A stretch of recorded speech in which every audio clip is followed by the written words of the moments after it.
I have a quiz for you. Tell me what you think these folks have in common.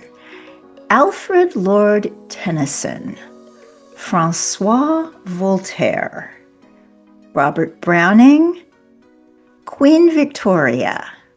Well, they're not all writers, they're not all English, but they were all anti-vivisectionists.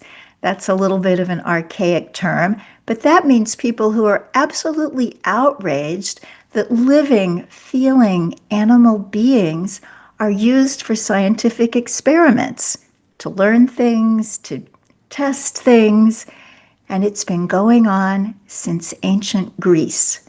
But there have been people like those whose names I just said who have opposed this for an extremely long time. Back in 1928, it was a bunch of vegetarians, some of them were vegan, even though the word vegan hadn't been invented, who started the Nature Cure Clinic so that there would be some sort of alternative to pharmaceutical drugs for people who did not want to harm animals. Now, I'm not saying that there's never a time for a pharmaceutical drug. Certainly, we have to stay alive and well because without us, who would be working for the animals? But if there's a way that we could grow out of this ancient practice and take care of people's health in ways that didn't rely on animals, wouldn't that be cool? And wouldn't it be even cooler if we learned all about this in a movie that was funny? Well, that's what we're going to do today. Hi, everybody. I'm Victoria Moran, and welcome to the Main Street Vegan Podcast. It's always such a pleasure to have you here. When we started the Main Street Vegan Podcast back in 2012, I believe it was the 5th vegan podcast in all the world. And now there are hundreds, and they're all great. So the fact that you have chosen this one warms my heart, and we're going to make it worth your while. So my guests today are involved in a fabulous new film, How to Make Drugs and Feel Great About Everything.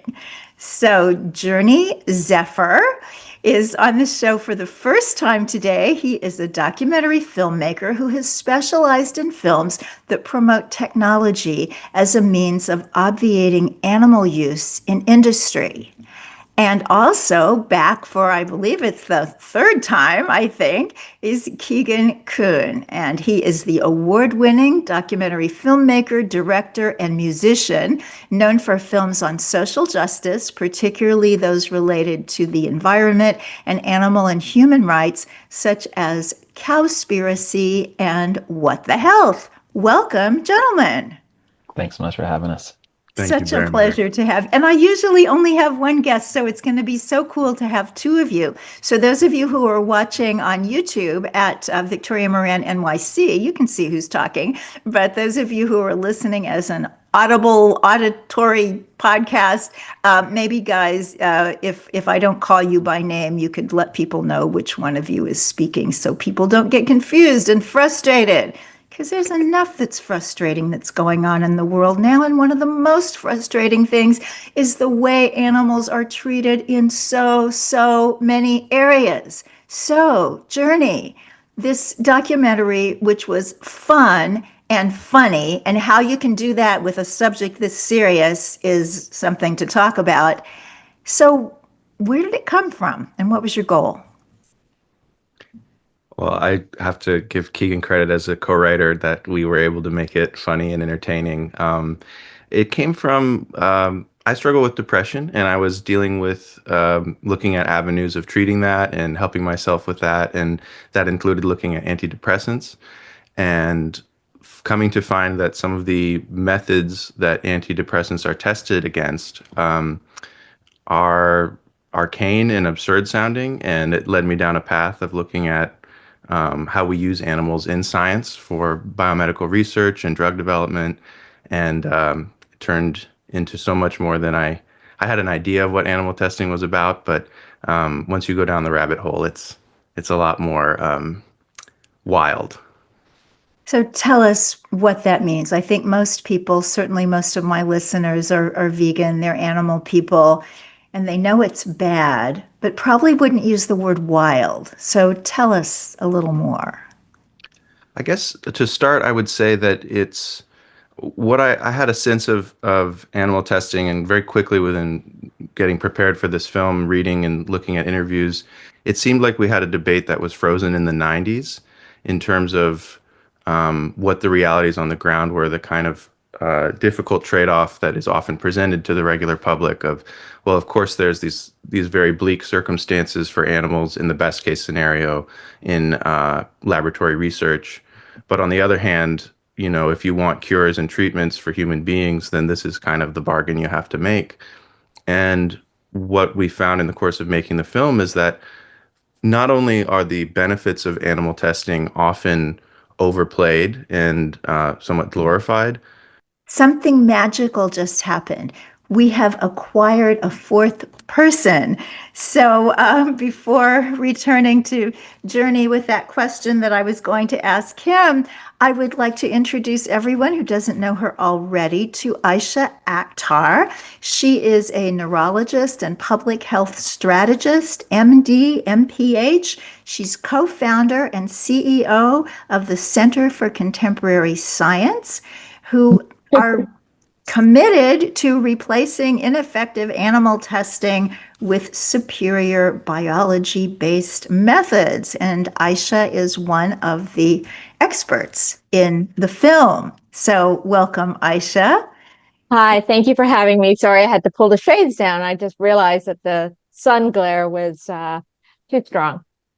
Well, the world of video for probably those of us on the right-hand side of this picture frame is always confusing. And then we have these gentlemen on the left who've got it all figured out. So, Journey, you were saying. Oh, yeah. So, in starting this project, one of the things that I had found um, that I had heard pretty early on was that the debate that we were having about animal testing seemed to be kind of frozen in the 90s, and that the more I talked to people, the more I was finding that the experts were saying not only is animal testing not all that it's cracked up to be in terms of what it can deliver for human relevant results that will help patients and general solid scientific knowledge, but it was stuck not only in the 90s because it was not all that it was promising, but it was also managing to uh, underdeliver with. I apologize, Victoria.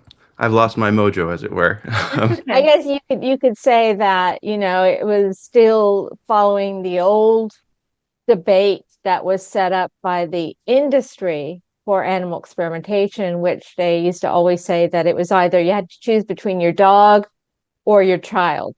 If either you care about your child's health or you care about the welfare of a dog. And that's such an old standby, and it was always a wrong, false dichotomy that was set up by the industry. And that still is how most of the public thinks about animal experimentation today, unfortunately, because the animal testing industry is so powerful. I mean, they have all the finances, all the support behind them. And so they've done, unfortunately, a very good job at instilling fear in the public and setting up this dialogue that, animal testing, that suggests that animal testing is the only way or the best way to study human health and find treatments for the illnesses that afflict us.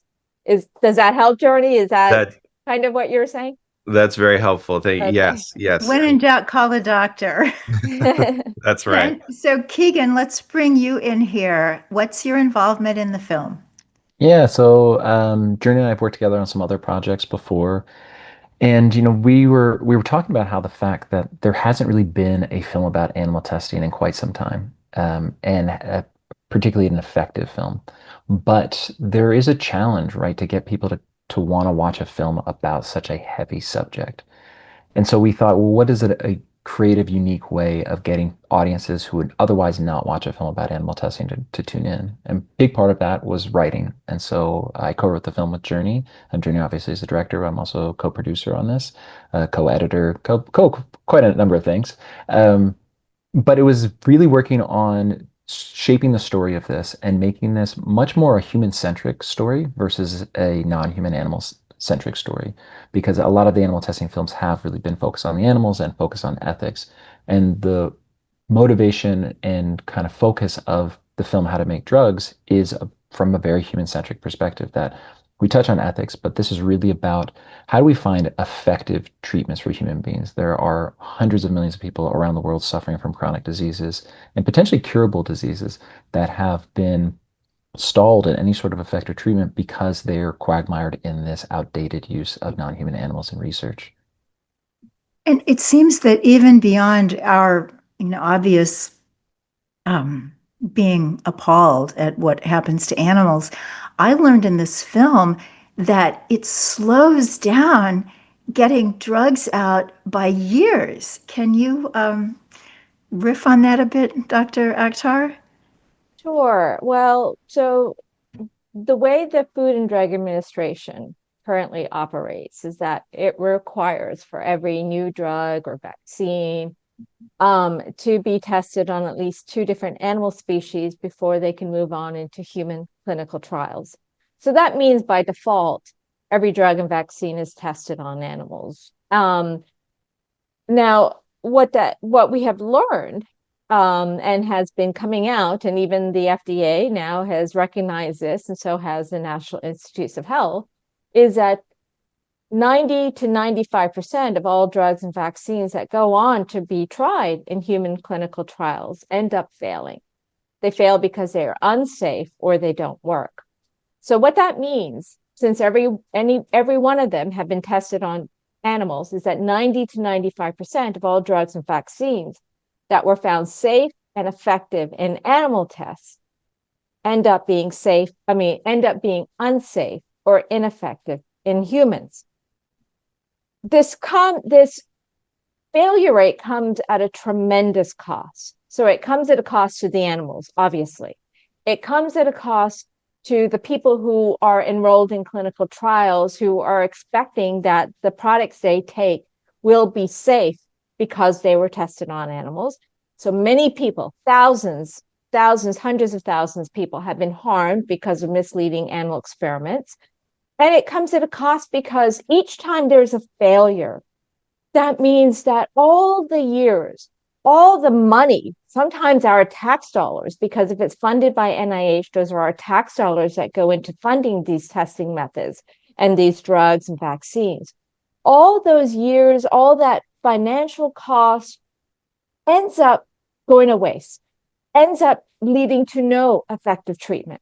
So people who are waiting for effective treatments, people who are dying because of a lack of a treatment or lack of a cure for their product, are being harmed because this tremendously problematic system that we have of relying and using other animals to predict human biology.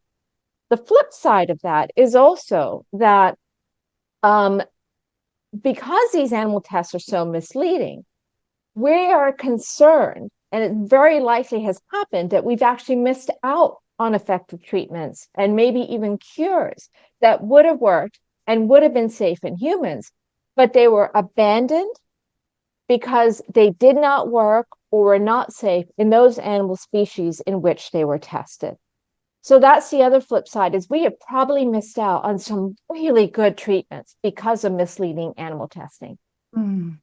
I remember when I was a new vegetarian, back in my 20s, the big story was that the thalidomide tragedy that had happened in the early 1950s, that thalidomide had been tested on every kind of animal imaginable. It looked great. It looked like pregnant moms could be treated for morning sickness and all would be well. But instead, when their children were born with these devastating disabilities, instead of saying, oh gosh, this is bad, it was, oh gosh, this is bad, let's go test on some more animals. And they found a species of Australian jackrabbit that had the same response to that drug as humans. But it's too late then. So where are we right now? I know that there is some new legislation that's promising. So from Aysha, from the gentleman, who has something hopeful? I can chime in with the start of that at least. Goody. The FDA Modernization Act now makes it so that the FDA does not require animal tests for a drug to be considered for approval. I think there's a lot of caveats with getting that to change the practical reality on the ground, but it's a big step forward in terms of the de facto defaulting to animal testing in pretty much every case of any science that gets regulated. And maybe Dr. Akhtar, you could speak to more nuance on that. Sure. So the FDA Modernization Act basically removed that requirement by law that stated that the FDA had to ask for animal testing. Now, what it doesn't do is it doesn't say, FDA, you should now be moving towards human relevant testing methods. I mean, it still leaves the decision up to the FDA. But the good news is that lately we've had a couple of large announcements, both by the Food and Drug Administration and by the National Institutes of Health, the NIH. The FDA announced that they are going to prioritize the use of human relevant testing methods, and I can talk about what that means. Prioritize the use of human relevant testing methods for the development and the testing of one type of product, which is called a monoclonal antibody. So they're starting small, and basically what they're saying is they're going to give priority to those companies that are not using animal tests, but instead are using more human relevant testing methods for that one product. But at least what the FDA is saying now is that once they start with that product, their goal is to move on and expand it to more and more products to eventually pretty much prioritize non-animal testing methods overall. The National Institutes of Health have followed suit, and they've said that they are going to now give more funding towards the discovery, the development, and the use of human relevant testing methods. They've created a new center that's going to focus on one type of method, which is called organoids, or they're like miniature organs that you can grow in the lab. So, there's good news coming out from the NIH and the FDA. Now, we can hope, at least let's hope that they actually stick with this, and don't do a flip-flop like what the Environmental Protection Agency had done in the past when they said they were going to phase out animal testing. And then they did a flip-flop several years when a new administration came in, and they said, no, we're not changing our ways. We're not living up to that so-called promise that we had stated before. But let's just hope. And I think that this is really the way of medical research in the future, because we know, and whatever role animal testing has played in the past, and it's not to say that it's never worked, or we've never found information that's ended up helping in some way. Of course we have. I mean, we have experimented on millions and millions of animals and spent billions of dollars on animal experimentation from this country alone over the past 100 years alone. Of course, we're going to find something. We're going to get some information from that. The question we have to ask, is it the best way to get the information we need today? And the evidence is showing it is not, because we are looking at subtle nuances of molecular biology, genetic expression, and so on, and small differences between a rat and a dog and a cat and a monkey and a human make tremendous impacts on the study results and fully misleads us. So now because of that scientific need to replace animal testing, there's been this burgeoning new science in what I phrased as human relevant testing methods. And these are methods that are human relevant because they're actually based on human biology, or they use human data. So we have a wealth of human data already out there that has not been mined. Now, because of AI, artificial intelligence, they can now be mined and categorized and used to help us better understand the diseases that afflict us, better predict what will be safe and effective against those diseases. The use of AI in combination with growing bioprinted miniature human organs in the lab, or another technique called organs on a chip, in which basically you're distilling a major part of a human organ on a microchip. That is the wave of the future. The microchip, by the way, is so wonderful because we have a lung on a chip, we have a human heart on a chip, human mini brain on a chip, cardiovascular system on a chip, and so on and so on. And they have been connected now to actually create the human body on a chip. So the future of medical science is one day, if I get a disease, scientists will be able to take my cells, my tissues, and grow a mini me, an Aysha on a chip, and use that to study what will be the best treatments for my disease and what will be safest in my biology. That's an exciting future for humans and animals. And a lot of this information, listeners, you will learn in this fabulous film, How to Make Drugs, and you'll be laughing while you're learning it. That's a promise. So just so people know, what's the status of the film? Is it out now? Where do we find it? What do we do? Yeah, so the film is right now on our website, howtomakedrugsfilm.com, and it's on Vimeo where people can download it or rent it. Hopefully in the coming weeks, it will also be available on Amazon Prime, on YouTube's official movie channel, on Tubi, on potentially about 150 other platforms. The goal with the distribution of this film is to get it out as wide as possible. If folks want to organize screenings in their community, they can do that as well through our website.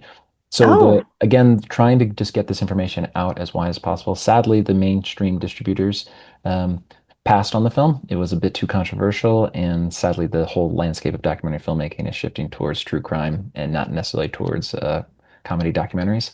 So we really, this is about the community getting behind this and getting this information out there, because I think we need a groundswell to really push this forward, right? A good government follows the people, and the more people who are opposed to the use of non-human animals in medical research, the more power we have and more potential we have to push forward these really exciting technological advances in scientific research. yes. And this ought to go in under true crime because it is a crime against many, many living beings. So let's just lay out the scope of animal testing so that people are clear. For example, watching this film, I learned something about hand sanitizer that even being part of this work for a really long time, I didn't know. So tell us about product testing. I think it seems to us journey person vegans out here that testing in the cosmetic realm is way down, and that's much easier. It's easier to walk into a drugstore or go on a website and get cosmetic and body care products that haven't been tested. But there's household products too. And then we get into pharmaceuticals. So can somebody just lay it out for us what's going on right now in terms of testing and what can we as consumers do not to support it? I would defer to Dr. Akhtar on that again. Okay. I don't want Thank to you. hijack the conversation. That's Okay. okay. You Uh, have hours and years of okay. study that So let me gives you sorry. rights. So let me give you the landscape of animal testing. So animals are used in multiple ways for testing. They're used and still used in as educational so-called quote tools in high school, biology, college, veterinary school, medical school. They are used for household products, consumer good products, which could include households, your laundry detergent, your makeup, what have you. They are used for chemical testing, which is regulated by the Environmental Protection Agency. By the way, there was a huge backlog on testing of chemical agents because animal testing is so long and laborious. There's a huge backlog. As a matter of fact, we have a lot of chemicals out being used in the environment right now that have not been tested for safety, because there's still this old reliance on animal testing. Then, where most research and experimentation on animals occurs is not even for drug development or for that kind of testing, but actually used in university settings, Harvard, Yale, it doesn't matter what school you're talking about. And this is under the category of basic research. This is your curiosity-driven research. It does not need to have an end practical goal. It is not necessarily in the service of understanding a disease or helping us get better treatments. This is curiosity-driven. So if this is true at the University of Washington, if I'm a researcher there and I want to trap songbirds from the wild, bring them into the lab, scramble a part of their brain, see how that affects their singing, and then kill them afterwards and study their brain changes, I can do that. And that is what we as taxpayers are funding. We are paying for that kind of research. And then we have that category, in addition to that basic research and the other categories I mentioned, we have that category for disease research and drug and vaccine and medical device testing, which is at the end time frame for those products. That's where they come under FDA regulation. So there's so much animal experimentation. As a matter of fact, most of it is not even required by any regulatory agency whatsoever. People do animal experimentation in so many of these categories because they can do animal experimentation, and we pay for them to do the animal experimentation. So how can individuals do something? How can we live? What can we avoid so that we're not supporting this while also helping work towards an end? Keegan or Journey? Yeah, Yeah, go you ahead, Journey. go. Okay. We do have a slide at the end of the film talking about ways people can help, but of course, first of all, it's boycotting products that don't explicitly label themselves as cruelty-free or animal testing free. There's organizations working at kind of the lobbying level, and as well as raising awareness in the general public, education that you can support, who are working very valiantly in many cases on this issue. Keegan, is there Yeah, I mean, I another? think I think it's really about changing the culture, right? I mean, as Aisha talked about, we have so many universities who are needlessly torturing and killing animals, putting pressure on those universities to end that and to change the whole culture of science that says animals aren't teaching tools, they're not a utility at our disposal, that they are living sentient beings, and that it's also outdated, that it's not moving science forward. And I think we are at a critical time in our society and in world history where effective science is more important, probably now more than ever. And so we really need to be looking at science very, very critically and what is the most effective use of our time on this planet. And torturing and killing non-human animals for, again, curiosity studies is not only a waste of money, it is a literal waste of life. Hmm. And Journey, can you fill us in on the hand sanitizer? I think a lot of us were just sort of carrying little essential oils and things until the pandemic in 2020. And then we all became addicted to hand sanitizer, which is just tested gruesomely. What's an alternative?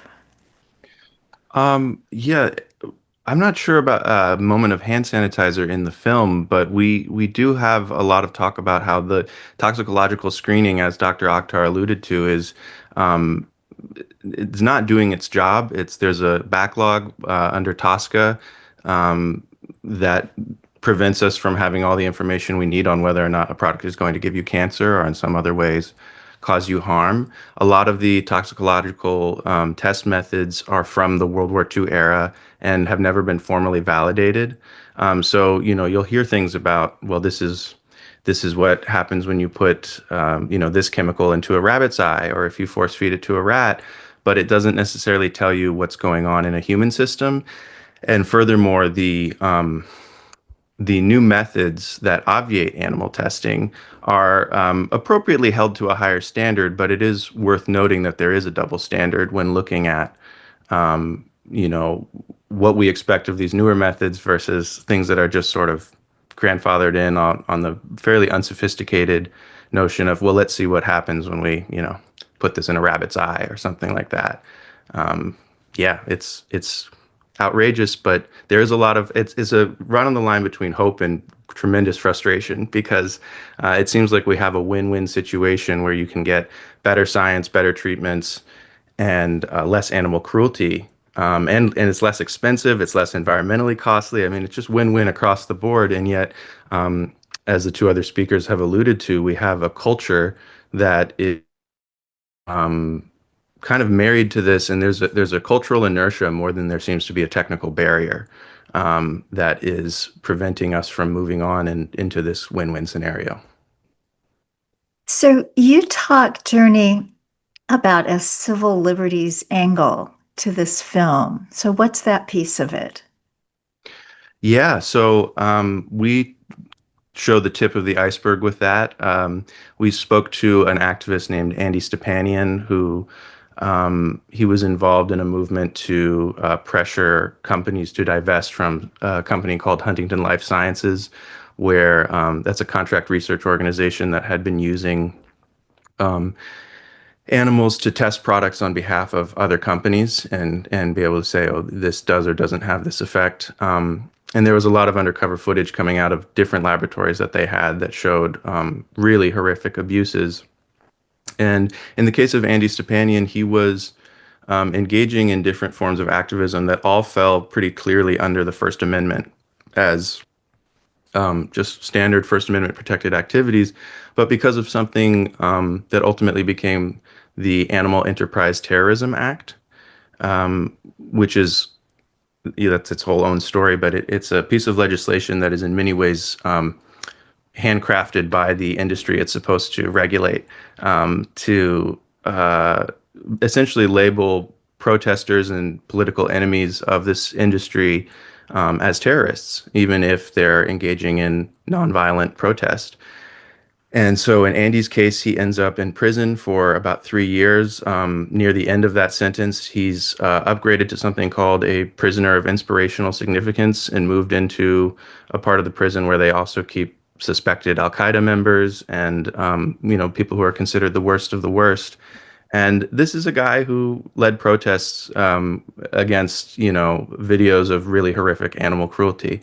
So there's a real I shouldn't curse, but a mind F word going on there, and it's incredible to see the power and the kind of, when you look under the hood of it, the depravity of values in taking someone who is exercising their First Amendment rights to protest, blatant cruelty, and they're labeled a terrorist. So it's quite wild. That is really sad. So, Dr. Akhtar, in the whole realm of this world, I know there's so much involved in animal testing beyond just what goes on in the laboratory. There's raising the animals, there's transporting the animals, there's the feed for the animals. So it's a huge, huge industry. And when we look at all of that, and then we look at you and your organization and other organizations that have been working on this issue for a long time, are we even noticeable? I would say yes, we are. So I started the Center for Contemporary Sciences back in 2020, and I will say in just even that short time, we've seen some tremendous change.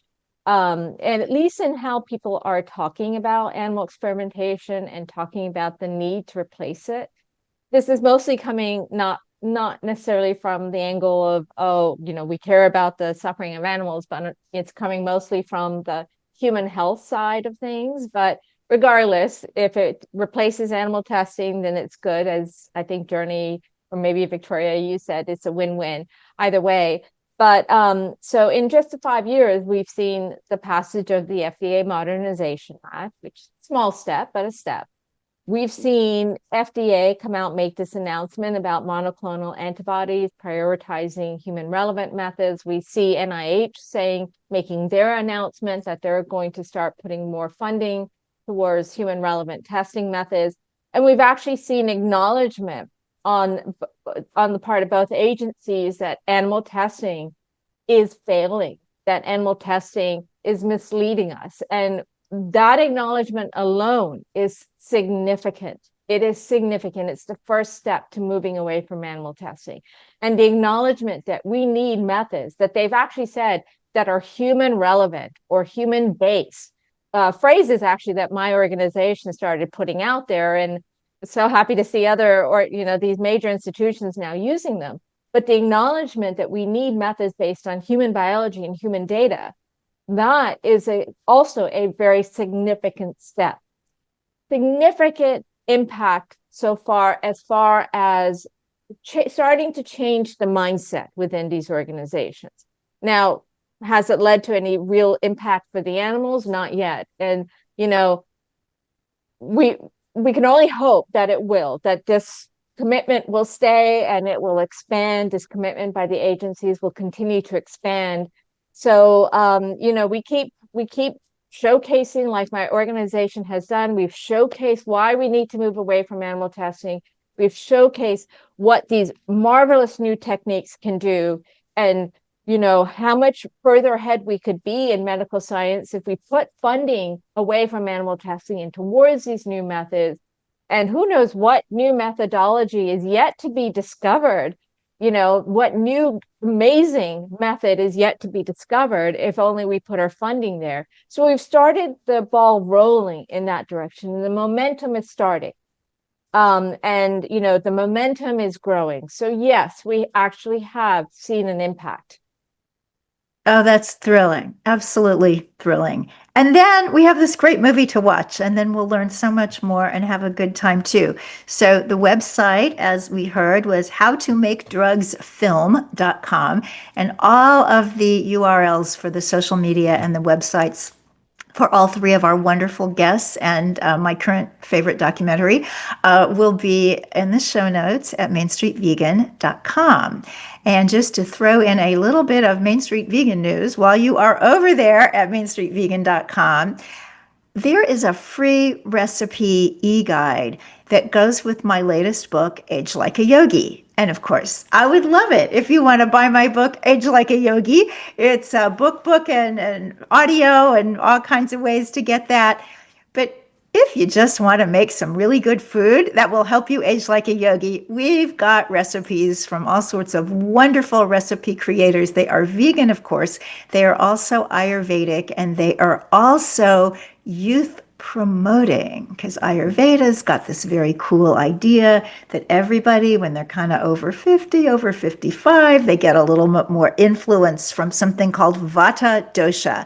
You don't need to know about that. You just need to know that if you cook these recipes and eat this food, you might wake up one day and say, oh my gosh, where did those 5 years go? So all you have to do when you are at mainstreetvegan.com is just sign up for our blog and newsletter, and you'll get yourself the free recipes. And if you should at some point decide that you don't want to hear from us anymore, please unsubscribe. It's a one-click unsubscribe, because if you press spam, then that reports me as a spammer, and I'm not. And you don't want to get in Google jail. So thank you. And back to our wonderful, wonderful guests.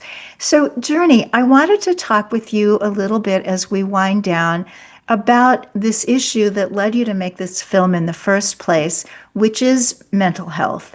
So in all of your experience and your research and looking at this issue, where are we in this country with mental health, and where should we be?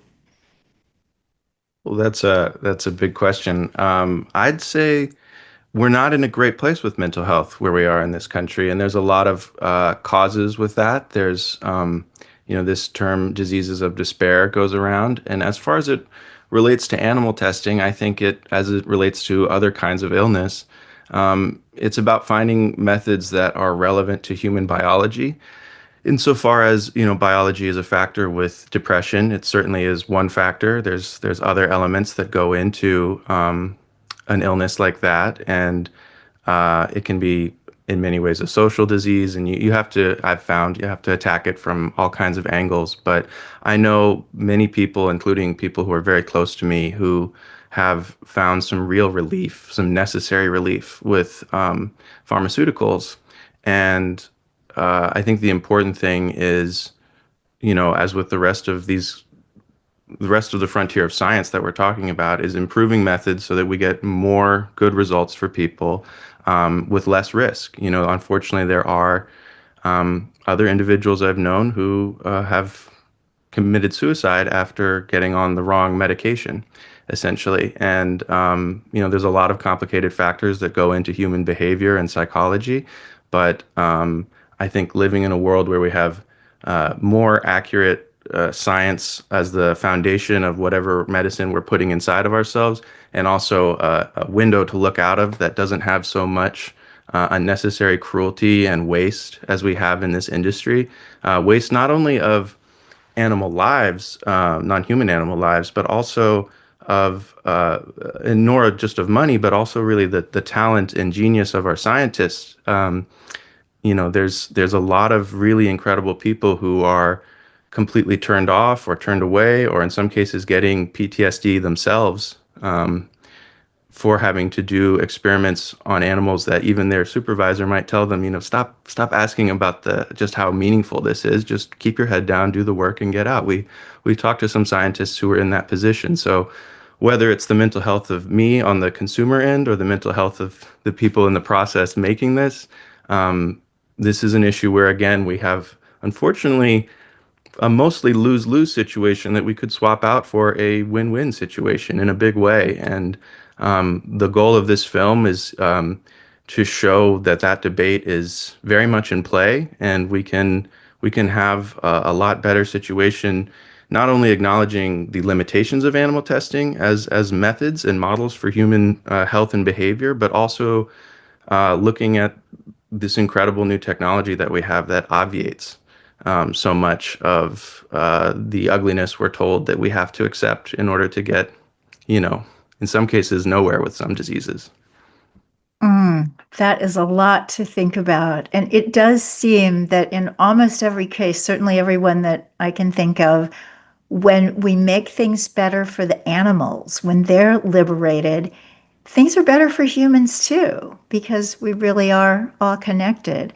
So finally, as we wind down, I just wanted to ask you, Keegan and Journey, could you talk for a little bit about documentary film? I know there are people listening who are wanting to make one, trying to make one, and other people who just want to do what you said, like have screenings in their local area, just to be involved with this very exciting world of film that's doing so much for our movement these days.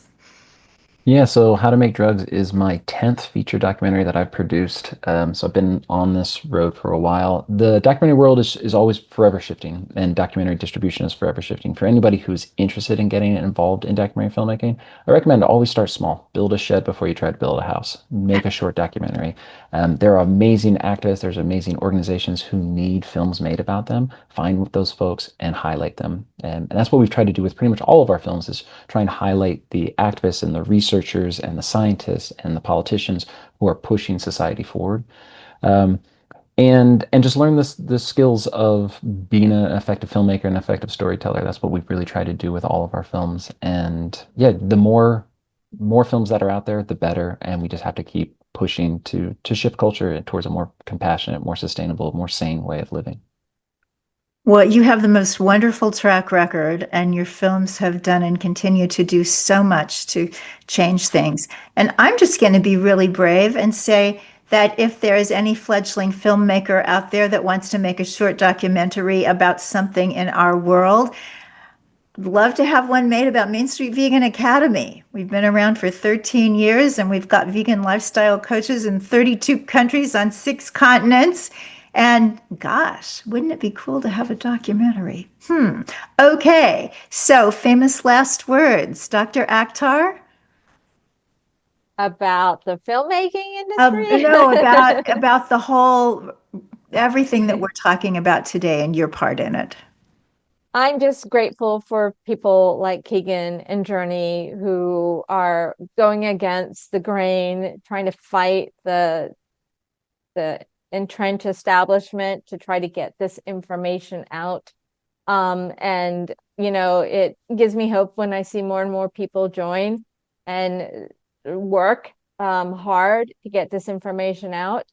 And really, we need everyone to be involved as much as possible. This is actually an issue we can win. This is an issue that can change and can change in our lifetime. This is an industry we can end. The animal experimentation industry, I firmly believe we can end it in our lifetime. I know it's not soon enough, but we can end it in our lifetime if we have more people involved, more people demanding that change. Wow, that gives me chills. Journey? I would echo that. I'm very grateful for experts and pioneers like Dr. Aysha Aktar and some of the other people we spoke to in the film who have had that wonderful intersection of being very intellectually rigorous and also very personally courageous to go against the grain with something and make it possible so that we could come in and sort of document this reality as it's changing.